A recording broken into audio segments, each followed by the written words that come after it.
Selfie তোলা মানেই প্রেম নয়। শুভঙ্কর বাবু তার তৃণমূলের প্রতি একটু বেশি দরদ আছে মনে হয়। হুমায়ুন ও কংগ্রেসের সঙ্গে জোট প্রসঙ্গে পান্ডুয়ায় বললেন সিপিআইএম রাজ্য সম্পাদক মোহাম্মদ সেলিম।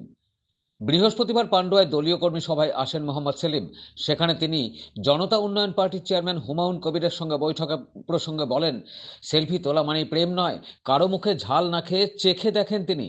বিজেপি তৃণমূলের বিরুদ্ধে যারা সবার সঙ্গেই আলোচনা চান, জোট নিয়ে কংগ্রেস সভাপতির সিদ্ধান্তহীনতা নিয়েও সরব হলেন।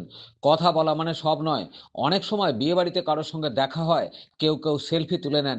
সেলফি তোলা মানেই প্রেম নয়। আমি প্রথমে চেখে দেখি আসলে ও কি চাইছে, তারপর দলে আলোচনা হবে, তারপর সিদ্ধান্ত হবে। সবই তলিয়ে নিতে হয়, বাজিয়ে নিতে হয়। বিজেপি এবং তৃণমূল মিলে বাংলার মানুষকে ভাগ করেছে। আমরা সব মানুষকে এক কাট্টা করছি। আমরা বলছি মন্দির মসজিদ নয়, কাজের কথা বলো, শিক্ষার কথা বলো। সিপিআইএমের বৈঠক হয় আলিম উদ্দিন দপ্তরে। রাজনৈতিকভাবে সমঝোতা, আসন সমঝোতা, ভাগাভাগি, এগুলো সবই আলিম উদ্দিনে হয়, বা অন্যান্য রাজনৈতিক দল যদি থাকে তাদের সঙ্গে কথা বলা হয়। আমরা সেই পর্যায়ে আছি। বামফ্রন্টের মধ্যে আমাদের শরিক দলগুলির সঙ্গে আসন সমঝোতা চলছে। সেটা দু একদিনের মধ্যেই শেষ হবে। আরও তিনি কি বলছেন শুনবো। প্রথমত আমাদের বৈঠক হয় আমাদের পার্টি দপ্তরে 31 নম্বর আলিমুদ্দিন স্ট্রিটে। রাজনৈতিকভাবে সমঝোতা, আসন সমঝোতা, ভাগাভাগি এগুলো সব আলিমুদ্দিন স্ট্রিটে হয়, বা অন্য রাজনৈতিক দল যদি কেরম থাকে তাদের সঙ্গে কথা বলা হয়। আমরা সে পর্যায়ে আছি। এজন্যই বামফ্রন্টের মধ্যে আমাদের শরিক দলগুলোর সঙ্গে আসন সমঝোতার প্রক্রিয়া চলছে এবং দু একদিনের মধ্যে সেটা শেষ হবে।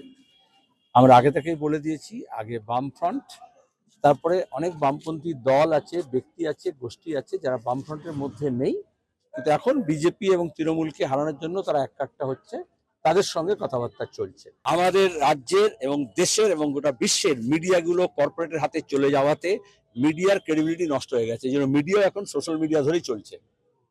এটা তোমাদের অপমান, আমাদের না। কারণ মিডিয়াকে লোকে আর আজকাল না তারা খবর জোগাড় করতে পারে, না খবর দিতে পারে। আর খবর দিলেই মনে করা হয় আদানি হয়ে বলছে না আম্বানি হয়ে বলছে। কারণ আমাদের দেশের বেশিরভাগ মিডিয়া, টেলিভিশন চ্যানেল 70% হচ্ছে আদানি মালিক, নলে আম্বানি মালিক। তোমাদের কোনো দোষ না। আর তাতে তোমাদেরও ক্ষতি হয়েছে। যেমন লেবার কোড নিয়ে এসছে, যেমন মজুরদের মজুরি দিচ্ছে না, তেমন সাংবাদিকদেরও মর্যাদা চলে গেছে। আগে সাংবাদিকদের ওয়েজ বোর্ড হতো, তাদের মাইনে হতো, বোনাস হতো, চাকরি হতো, ছুটি হতো। এখন কিচ্ছু নেই। পান্ডুয়া থেকে ব্যুরো রিপোর্ট, খবর নিউজ 6।